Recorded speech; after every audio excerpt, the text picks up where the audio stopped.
Hello everyone, I'm Colleen and today I'm finally going to be doing my very late February wrap-up, and so without any more delay I'm just going to go ahead and get started.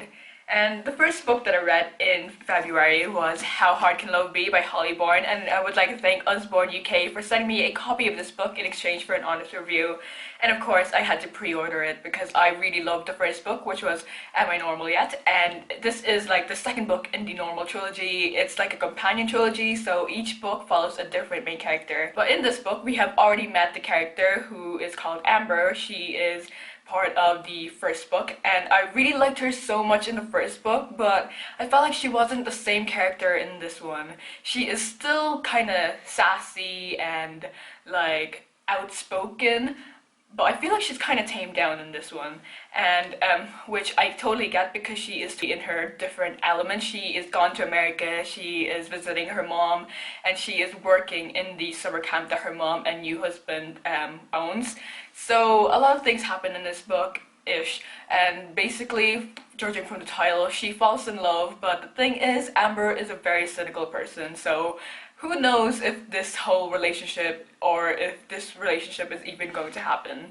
But overall, I'm still happy that we got to meet the characters from the first book, and the Splinter Club is still intertwined into this book, but it just wasn't what I wanted, and I guess I wanted too much and I expected too much, but overall I gave it a 3 out of 5 stars. I'm still excited to read the last and final book, which is going to be in Lottie's perspective, and it's going to be out in August 2016, which is very soon. Then during one of those weeks in February I was doing my mocks, but Holly Bourne was having an event at Eason's, and I would like to thank Eason's and Department 51 for having this event. It was amazing and it was funny, and I loved knowing where she got her inspirations.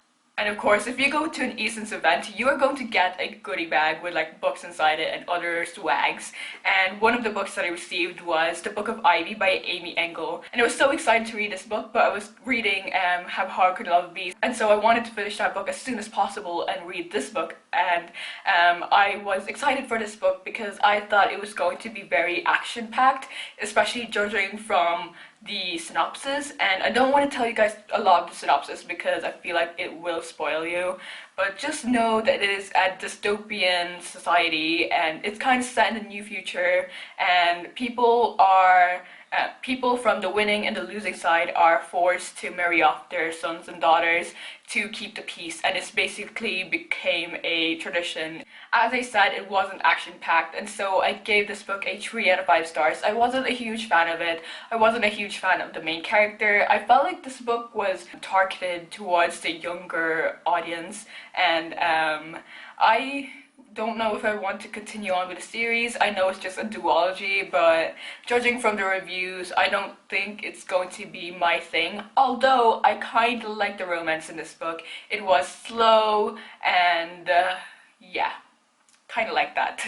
I have this theory where I tend to find my favorite books in February, and these 2 books I'm going to show you guys definitely prove that. And the first one that I'm going to talk to you guys about is Salt to the Sea by Brutus Petties. This is set in 1945 in Nazi Germany, and yes, it's not a very great period to be reading about, but the author talks about an event that isn't talked about a lot. It's not even in the history books that I read, and I didn't learn about it in high school, and this talks about the Willem Gustloff, but the author writes about it in a very interesting way, and it's not boring at all, and it makes me want to read more historical fiction, which I never do. This is probably like one of the first ones where I picked it up myself and not where my school tried to make us read.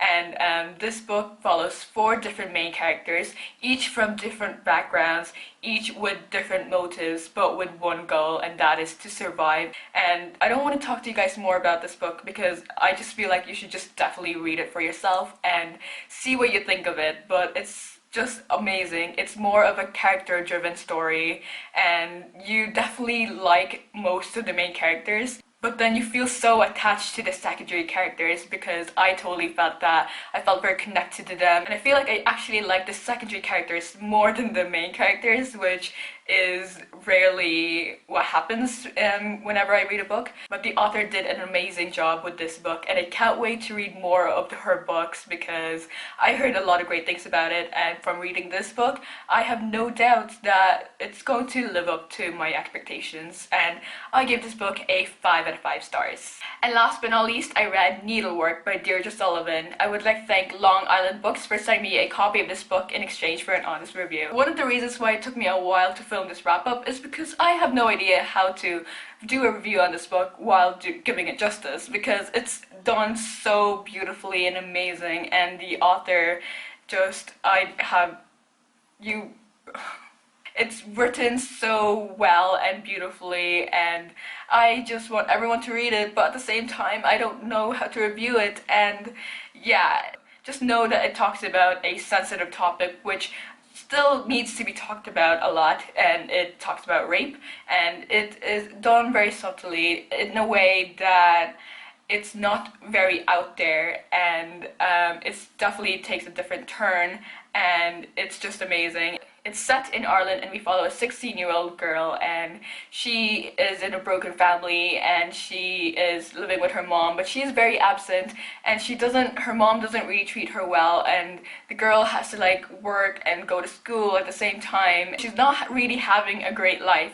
She has to work and do everything for herself, and her mom isn't really there for her. I am probably not doing this book any justice, but know that I gave this book a 5 out of 5 stars. I would give it more if I could, but you know, 5 out of 5 stars is my highest, and this one is definitely one of my top books of 2016.